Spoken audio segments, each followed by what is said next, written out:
Hat, sunglasses, Pepsi, notes, sources, thick skin. Check. You already know. Let's go.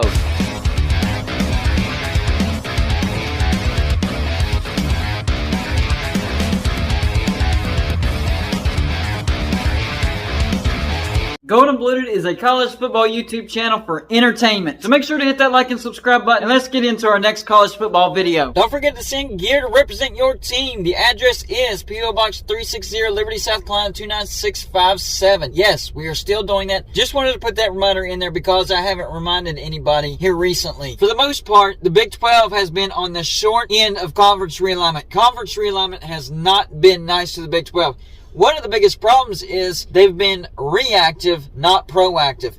Every time they've added members, it was because they were being reactive, not proactive. I'm talking about recent conference realignment since 2012. They've lost a lot of key members, a lot of big losses. Of course, the first round in 2012, they lost Colorado, Nebraska, Missouri, and Texas A&M. Colorado went to the Pac-12, Nebraska went to the Big Ten, and both Missouri and Texas A&M went to the SEC. The two biggest losses by far were Nebraska and Texas A&M. Remember, at the time Nebraska went to the Big Ten, they were actually still pretty good. And earlier in the 90s, they were straight up dominant. They made the Big 12 look really, really good. So those were some massive losses. In return, the Big 12 gained TCU from the Mountain West and West Virginia from the Big East. TCU was a bigger get than people realized at the time.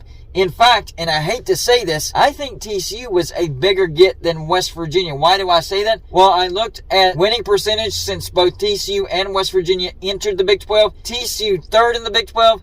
West Virginia just 7th. TCU has had a lot of success in the Big 12, including winning the Big 12 once, having multiple double-digit win seasons, and then this year getting to the national championship.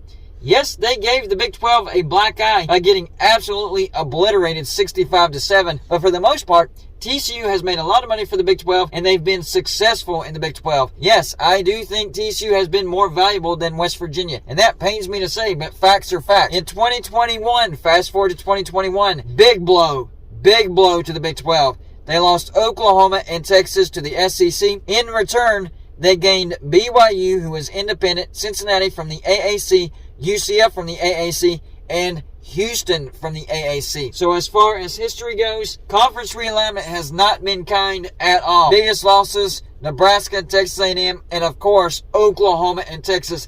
That's going to hurt the Big 12 a lot. It's all because of money, money, money. In fact, Texas A&M is not happy that Texas is coming to the SEC. Not happy at all. In fact, they are so unhappy that I think in the future, I don't know how near of a future, but in the future, I think there's a chance that Texas A&M could bolt for the Big Ten because they don't want to be in the same conference as Texas. That is the reason why they left the Big 12. That and a lot of money. So look for Texas A&M to possibly jump to the Big Ten in the next 5 to 10 years. They meet all the criteria. They would make a truckload of money for the Big Ten. The Big Ten has already reached south. Yes, USC and UCLA, even though they're on the West Coast, they are the most southern teams. So going to Texas, the state of Texas, the Big Ten is not going to mind doing that. In fact, they would love that. A solid footprint in the state of Texas, yes, that's a big gain for the Big Ten. And Texas A&M also has AAU status. So they meet all the criteria. The Big Ten would welcome Texas A&M with open arms. So look for that big transaction to possibly happen in the next 5 to 10 years. It's not really going to surprise me. I kind of expect it. If it doesn't happen, oh well. But I truly think that there's a massive possibility that Texas A&M could jump to the Big Ten just because Texas is coming to the SEC. Texas A&M hates Texas so much and doesn't want to be in the conference that Texas is in so much that the SEC did not tell Texas A&M that Texas was coming to the Big 12 until the very last second. They didn't want Texas A&M to know. They knew Texas A&M was going to be mad,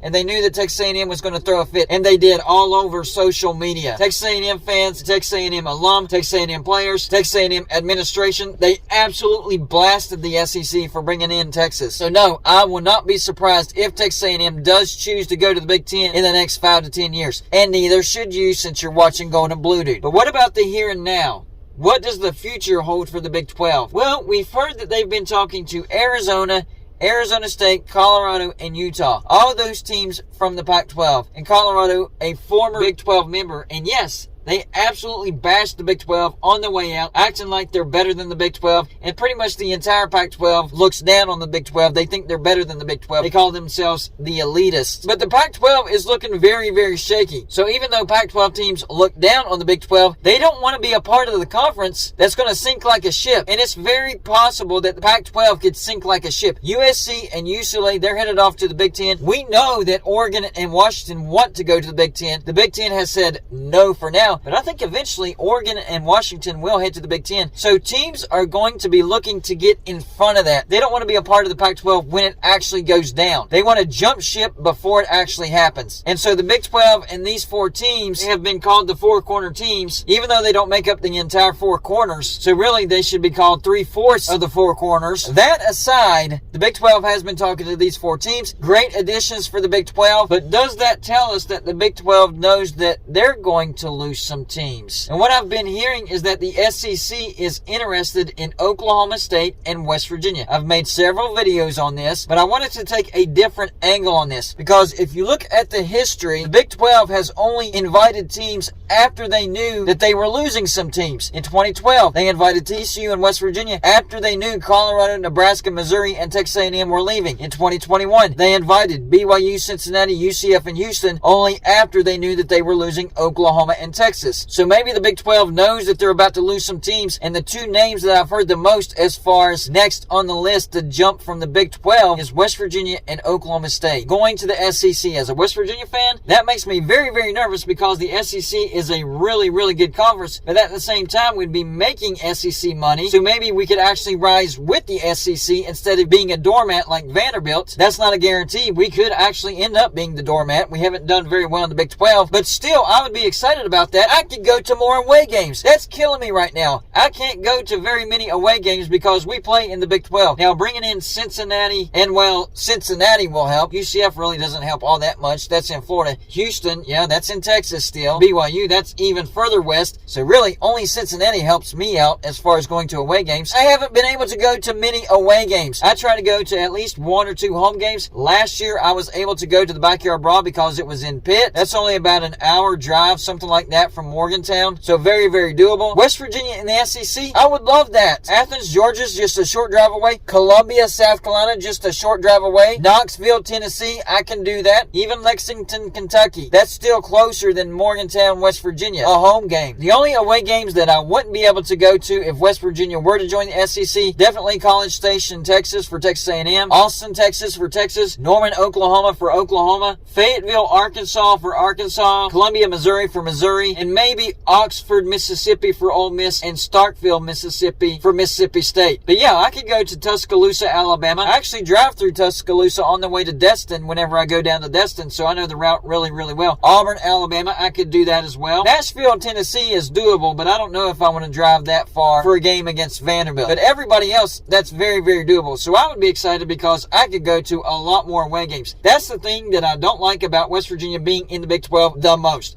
I can't go to away games, and it just doesn't make sense. I like the Big 12 conference. As a conference, I have no problem with the Big 12. It's just the way we fit in the Big 12, as in we don't fit in the Big 12. So this would be a dream come true. I'd be okay with the SEC or the ACC because of travels. And then Oklahoma State, that makes sense as well because they're bringing in Oklahoma. You're locking in that in-state rivalry. And Oklahoma State has a lot of boosters. They would bring in a lot of money for the SEC. The only teams that maybe the SEC would look as far as getting before Oklahoma State and West Virginia, teams out of the ACC, yes, but if that's off the menu, then I would say maybe teams out of the state of Texas, a Baylor or a TCU, especially since TCU got the national championship. But I don't think they're going to go that route. They have Texas, they have Texas A&M. If the ACC goes down sooner rather than later, then both West Virginia and Oklahoma State might actually be stuck in the Big 12 because they're going to go after the best brands in the ACC first. So the Big 12 going after Colorado, Utah, Arizona, and Arizona State. Is that a sign that they're actually about to lose some members because they've always been reactive, not proactive? So y'all let me know in the comments section, do you think the Big 12 talking to these four teams and possibly other teams is a sign that they're actually about to lose some members? If so, do you think it is Oklahoma State and West Virginia? And if Oklahoma State and West Virginia do go to the SEC, do you think those two teams can have success in the SEC? That's all I got for this show. Like and subscribe if you haven't already,